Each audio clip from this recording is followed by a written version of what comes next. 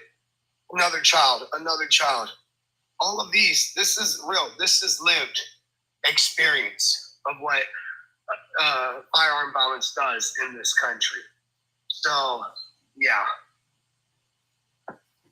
I just wanted to show him that.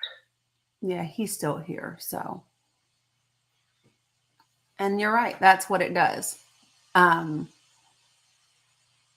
Yeah, that's what it does. Yeah, I had to come up here and mow and change decorations and everything like that. Yeah. So yeah, I wanted him and people like him to really see, because like I said, I heard the nonsense that he was talking about, certain lived experiences when he couldn't answer simple questions that you had asked. So I just wanted to show him real life lived experiences that captivate and have a chokehold on this country.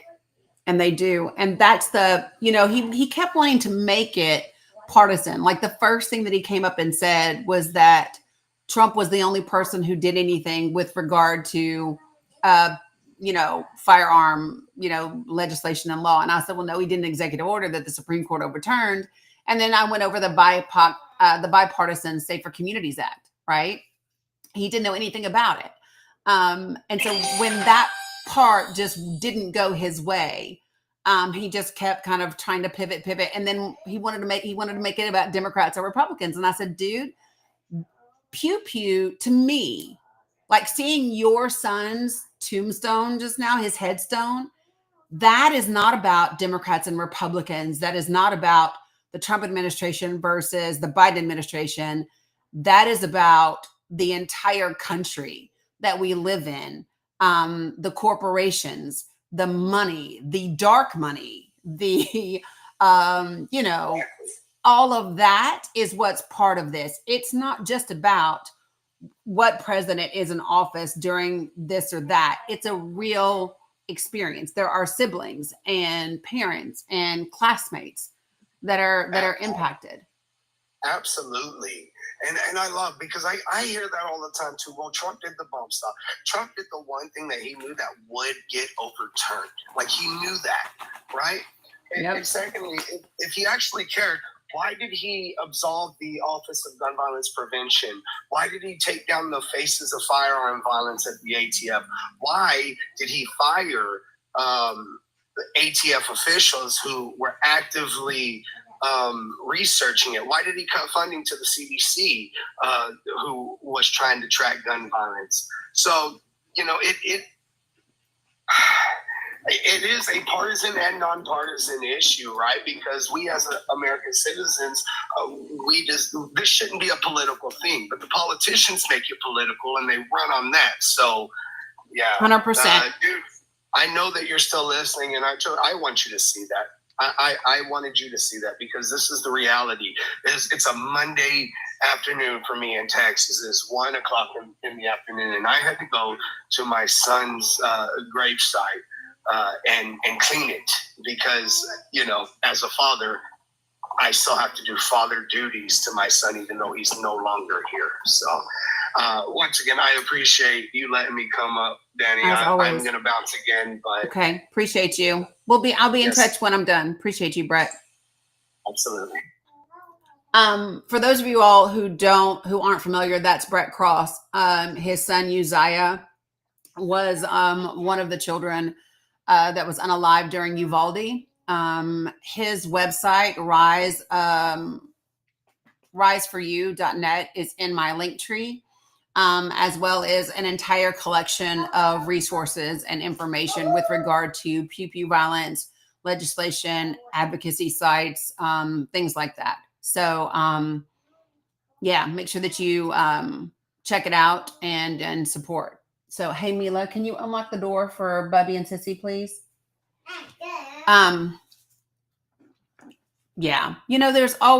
There's always one. And the reason why I just ended up going the direction that I did, and for those of y'all who are new to me and you were like, why don't you just get rid of this guy? Why don't you just get rid of this guy? is remember that it's not always about the person that's on the panel. It is about the several hundred other people that are in the room at that time that are watching. And I think it's important for people to understand it's not just about the information that I'm giving sometimes or what they're saying sometimes. Sometimes seeing the behavior of other people shows people what they look like. You ever seen somebody and be like, damn, I behave like that?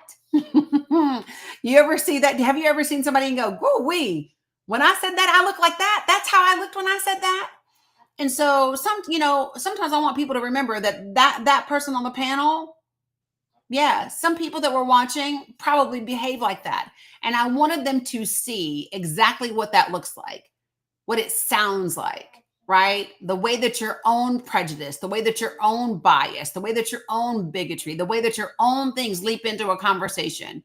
He wanted his hardest to make me upset about race or to make me upset about Democratic things. And here's the thing, I am not attached to the Democratic Party at all, right? I'm not. What I am deeply passionate about is about the well-being of our children, of each other, of our country. So that's the deal. So, all right. So when I bring you up, exactly, Warner, when I bring you up, please put yourself on mute until I get to you. I got Sammy J, and then I've got the visionary girl. Hey, wow. I wanted to come up to clarify one simple thing. He's in Florida. There's a ban against bump stocks in Florida. It's not a federal ban. We talked about this a minute ago. The laws are state to state. So that's why if that was his experience that he tried to buy a bump stock in Florida, that's because that's Florida law. That's simple. That was a simple, like he couldn't understand that basic thing. Right. But also on the whole conversation about like his experience isn't everybody's experience. And then Brett coming up to tie all that together, simply put, like, Brett is living an experience none of us ever want to have to live, right? But we can see and see his experience, see what he's shared with us, and understand that that's not a club we ever want to join. And we can use that to want to get in the fight to never have to join that club, right? My baby had a birthday yesterday, so he was 6 days old when I saw the news coverage of Uvalde, right? Right. I was at my bachelorette party when El Paso happened, the El Paso Walmart event. I was actually holding my oldest, and he was a week old whenever Parkland happened. Crazy. I was a teacher when Sandy Hook happened. I was a student when Columbine happened. And I can be somebody who was not in those buildings when those things happened. You know, their experience is not my experience. Right. Just like if you've ever experienced racism and I haven't, which I have, but anyway, experienced racism and I haven't, that doesn't mean that it doesn't exist. That means that that was your experience and not mine. And we can see those things and join the fight against those things when we don't appreciate that that is happening in our country. We don't need to all live it. 100%. Like, if you're here, I never want to join Brett's club. I never want to join Brett's club. Right. Never. And that's why I'm so passionate about all of it. Yep. All of it. And it's all intersectional, for the record. It's all intersectional. It all goes hand in hand. So for that conversation to happen about your experiences, you're right. You were right, Danny. His experience is not your experience, right? But it doesn't mean... if that was something that made you mad, then you could join in the fight against whatever. But it's not even a federal law, the thing that he was complaining about. And you're right. The thing that Trump did was an executive order. It took nothing but the stroke of a pen. The Bipartisan Safer Communities Act did so much more for our country, number one. But number two, took so much more work to get it through the House and the Senate. And to be clear, no, it did have a lot of discourse. There were only 14 Republicans in the House that voted in favor of the Bipartisan Safer Communities Act. 14. And there were only, I think, 15 in the Senate that voted in favor of the Bipartisan Safer Communities Act. So let's be clear of who has and has not been on the side of safer communities. Yeah. Just had to say that. And I appreciate you for saying that. You know, the first thing that jumped out to me when Brett turned the camera around and showed Uzziah's headstone was I saw his birthday. Did anybody else see his birthday? He was a baby. But yeah, he was 10, but hold on. I'm going to look just to make sure. But yeah, so it's going to look like I'm gone away, but I'm not. 1 second. Hold on. Oh, dear God. Sorry, guys. How did I get up on there? Oh my God. Why won't TikTok let me back? Okay. Alice, was that you? Do you need me to drop you? Yes, please. I'm so sorry. That's okay. I got you. So the first thing I noticed was that Uzziah's birthday was August, which of course is Bella's birthday. And so he unalived just a few months before he turned 11, which of course is how old my grandson Dominic is 11, right?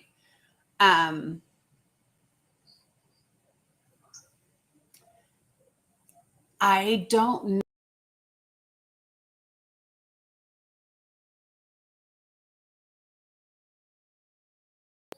Not, Sammy J, you said it. Your experience does not have to be mine for me to care.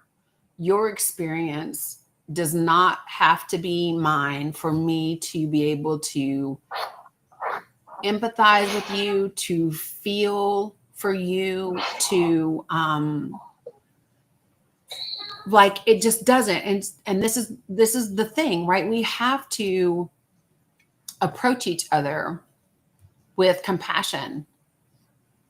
We just do. And if we did that, if we just led with compassion,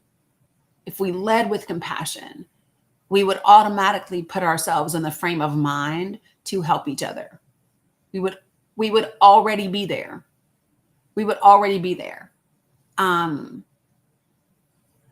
You all are with me a lot, and you see how much my grandbabies are with me, right? I don't know that I could breathe if I were in Brett's club where they are concerned. I don't know. I'm coming, sissy. I can't fathom it. Like, I just can't.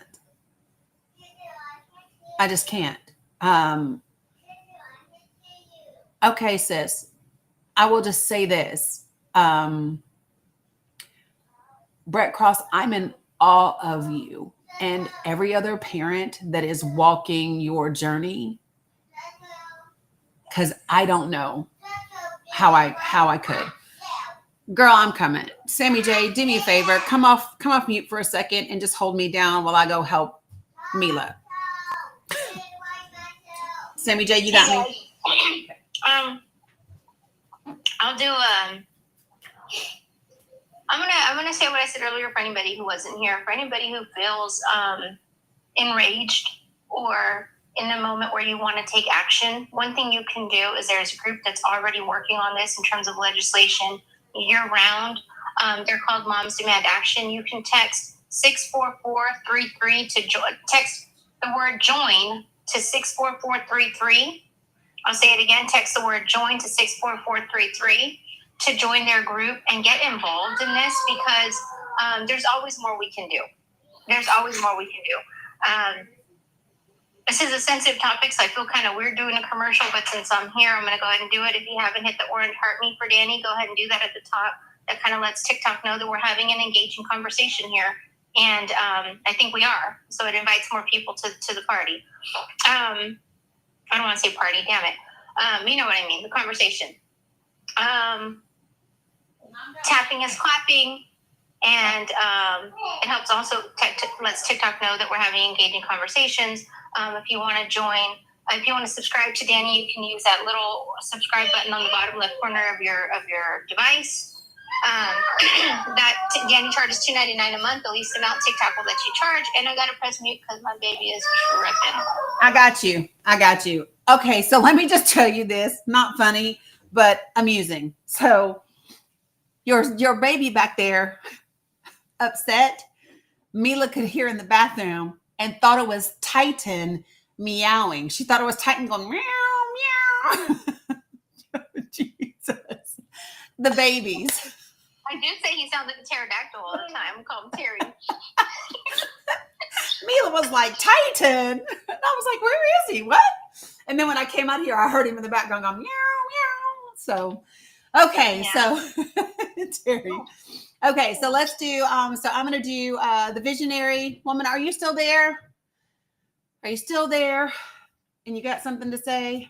You said that about Nora. Okay. Yes. Go ahead. Oh my God. I love this conversation. It's so needed. I remember when Parkland happened. I remember when Uvalde happened. I don't understand how people don't have empathy for this, because it disturbs me deeply. Mm-hmm. It hurts me because I have a little brother. He's about to turn 18.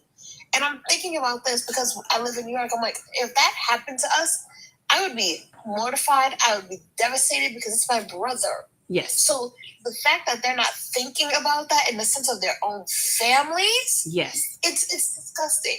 Yeah, 100%. It makes you just, so first of all, I think when people, like when Brett was up here and Brett said that he asks people, would they give up their kid for 2A, and they say yes. Number one, I think they're full of shit. I don't think they really mean it. I think they're saying it just for the sake of, looking and sounding a certain way on TV, on social media. That's what I think. Number two, I think that there's something that has happened within us as a society that we have to get a check on, right? I don't know if it's like, I think we are being, so let me just say this. I think we're being programmed because we get hit with so much stuff every day and like 20 times a day.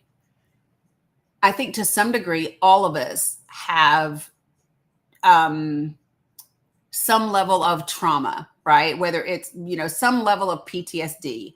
I think about the times that I have scrolled and seen something I did not want to see, that I did not know was coming, that just, oh my God, I would have preferred not to see that. You know what I mean? I think we see the violence and we see the dehumanization so much that there's a part of us that just has kind of turned off.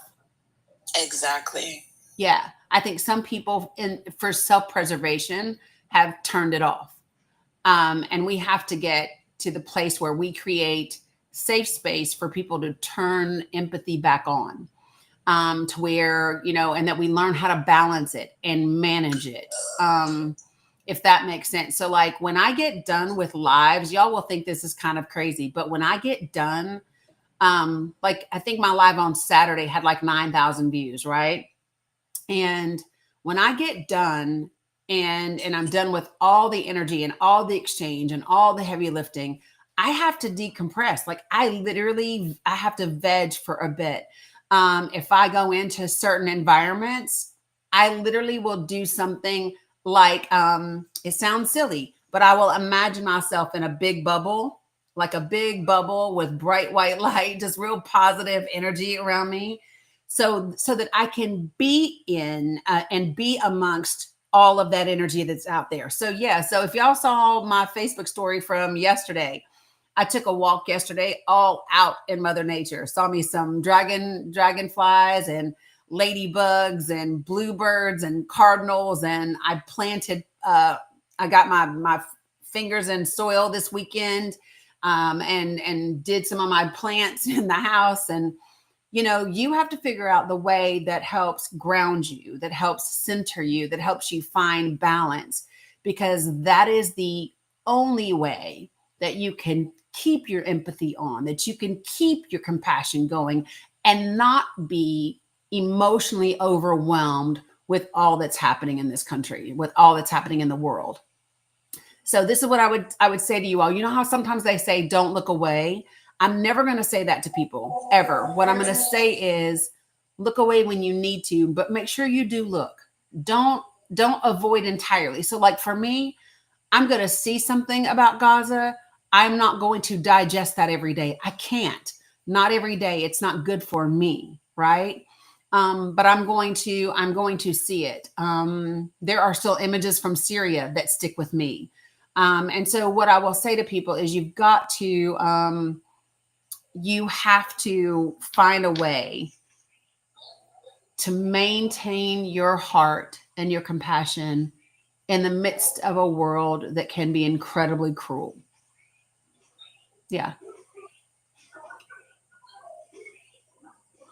Yeah, 100%. Yeah. Anything else, the visionary woman, lady? I agree with that. Like this is, and I agree with that. Like people need to find that little bit of happiness, even if that's baking for 3 hours a day on the weekend. That's fine. Mm-hmm. Like that, as long as that makes you happy, do it, because we need that. Did you see? I saw it and I shared it this morning. Did you all see Bernie Sanders put up a post over the weekend? He said that with everything that's going on, people need to find joy and they need to find community. So he has been throwing dance parties in towns throughout Vermont. And he posted pictures of him dancing with people in Vermont all across the state. And I was like, oh my God, I love this guy. I love this because it's so like, it's a balance between the protest and the standing up and the town halls, right? And then we need to get together and have a dance party. You know what I mean? Exactly. And so that's it. We need to stay grounded, find joy, and do all those things so that it reminds me of something that a friend of mine said to me. He's in his 60s. I love him madly. He and his partner have been together for a long time now. And he talked to me. Yeah, that's okay. He said to me that in the 80s, when there was all the protesting going on around gays and AIDS and HIV and all of that, right? He said that they would protest all morning. He said they would protest all morning and then they would go to the discos and they would dance all night. And that was the only way that they could do it. No, here's what they said. I'm lying. They said we would protest all morning. We would bury our friends in the afternoon. And then we would go dance all night. He said we would bury our friends, we would protest, and then we would dance all night so we could wake up tomorrow and do it again. Yeah, that's what it reminds me of. So yeah, my daughter can come on at some point and give us music. Medina, I tried to have her for my birthday, but she was working and couldn't do it. But we will definitely do that. Yeah, 100%. So appreciate you, visionary girl. I'm gonna hit Stacy D real quick before I hop off because the other two grandbabies are gonna be here. Stacy D, in the place to be. What you got for me, sis?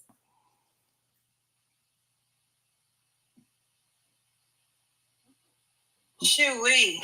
Today has been heavy. I see that I've got only a couple bars. Can you hear me? I can hear you. I'm gonna try to go in the house so I don't want to drop you, so I'm gonna go in the house and get on my Wi-Fi. I just pulled up in the car. I've been listening while I've been running my errands. Yeah, I feel good. I'll hold on to these feelings and then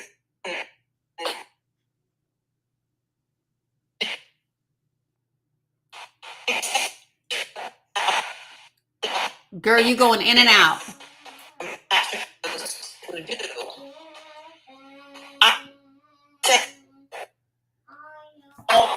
Stace, you're going in and out. So try to do that. There you go. Now I can. Yeah.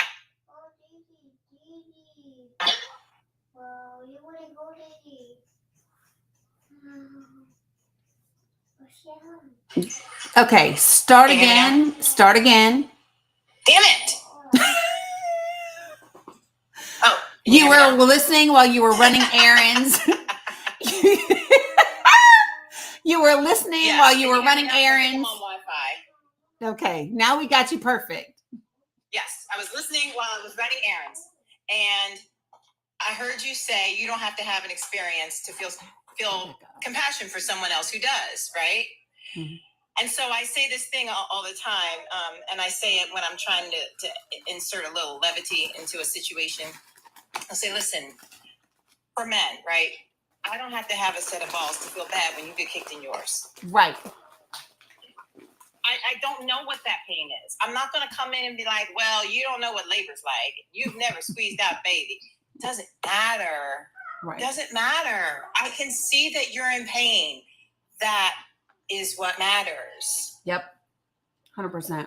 So it's just the callousness with which people are walking around this world. It's bad enough to know that they're out there, but when they're actively putting that callousness into practice and into legislation, and a lot of it is in our third bucket, it can feel really heavy. So I wanted to just pop up and say that. And also for anybody who's in Pennsylvania, tomorrow is election day. We've got some special elections here. Yep. I printed out my sample ballot, and I'm doing a deep dive just to make sure I know what's what and who's who and who's doing what. Because that's in my first circle. That's what I can. Yep, you can do that. Hi, baby. And me speaking about it on this live for anybody who's in PA and doesn't know or forgot or didn't remember, wasn't aware, that's my second circle. That's my circle of influence.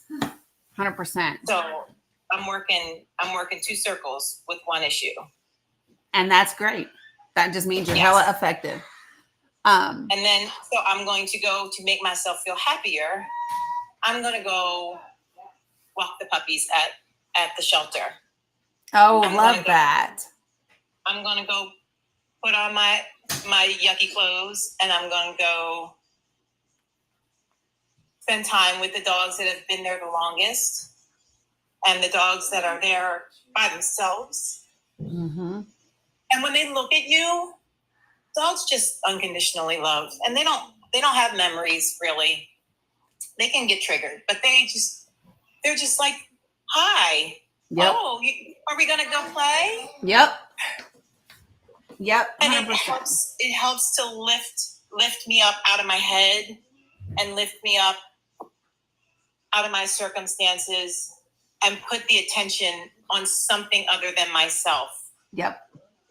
And if I can make a puppy or an older senior dog that's been there for a long time, if I can make them their little tails wag, then it fills up my tank a little bit so that I can get back to doing the work. 100%. 100%. I feel that way with Titan. I feel that way with my grandbabies.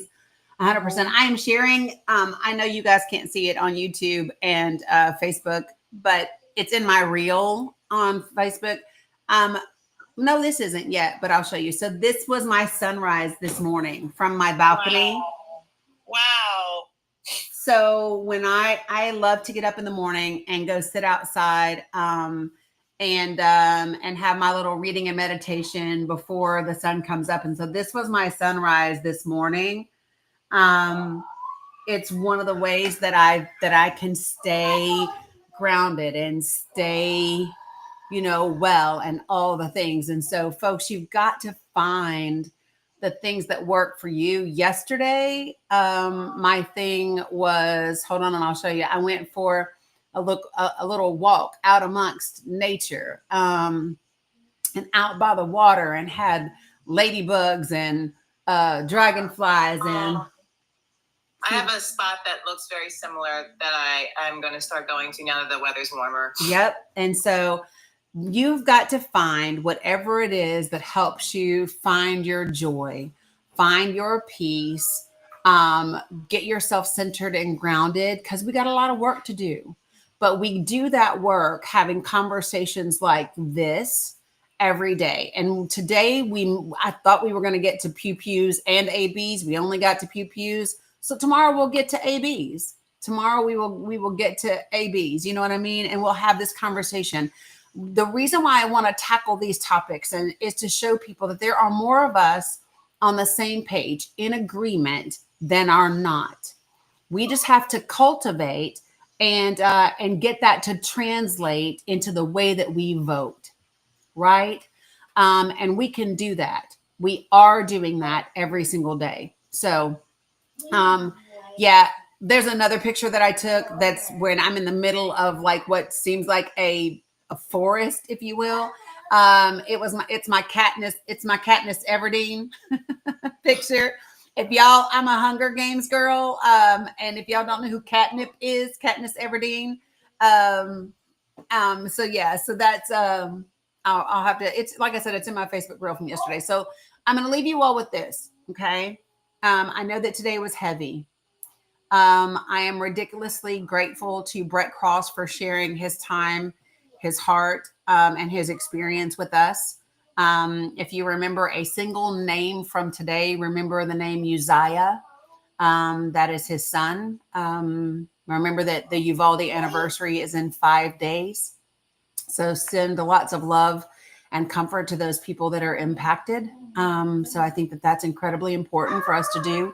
Make sure that you check out my Linktree, where there are tons of resources there for you, including Brett's site, including everytown.org, Moms Demand Action, all of those things. Remember to hug your babies. Do I have another Zoom training coming up? Yeah, Michael, I just haven't set the date for it. We will have another one probably in a week or so. I just need to, I didn't want to schedule anything coming into Memorial Day weekend because I knew people would be like all over the place. So, yes. And Donna Ski, I do. So I had trouble getting the podcast episode uploaded. But oh, thanks, Michael. I appreciate that. But there is a new podcast episode that needs to go up. There's a second one coming as well. Oh, and if you do not know who Lynn Lee Thorpe is, she is Lynn Lee Thorne. She's with Rural Ground Game in Virginia. She's amazing. She and I met at the Democratic Virginia Rural Caucus, and we were texting and chatting this morning. It's so funny. I sent her a text and I said, hey, hope all is well. Her name it's Rural Ground Game. So rural communities, right? Rural Ground Game. Lynn Lee Thorne is her name. And I said, would you consider coming on to one of my lives with me? And then, maybe doing a podcast episode with me as well. And she texted me back and she said, were your ears burning? She said, I literally just binged your podcast driving from Shenandoah Valley all the way out to the East Coast in Virginia. And she said, I listened to the Us and Them episode twice. And so she has agreed to do that. She and I are going to, I heard that, Aline, that they were on, Joe texted me afterwards and said that she was on with him and that they had talked about me a bit. So she's going to come on. She and I are going to meet on Tuesday. Then we will set the date for her to be on with me on here and doing a podcast episode. Joe is going to come back and do another episode as well. And as you heard, Brett Cross has agreed to do a podcast episode with me as well. So lots of good things coming up on the podcast. The podcast is The Danny Cook Show. Make sure that you are listening, downloading, liking, and following the podcast. That helps. So I appreciate everybody very, very, very much. Love you, mean it. Lots of hugs and things. And I will see you all tomorrow morning. Okay? Goodbye, all right. Host. Yes. Goodbye, host.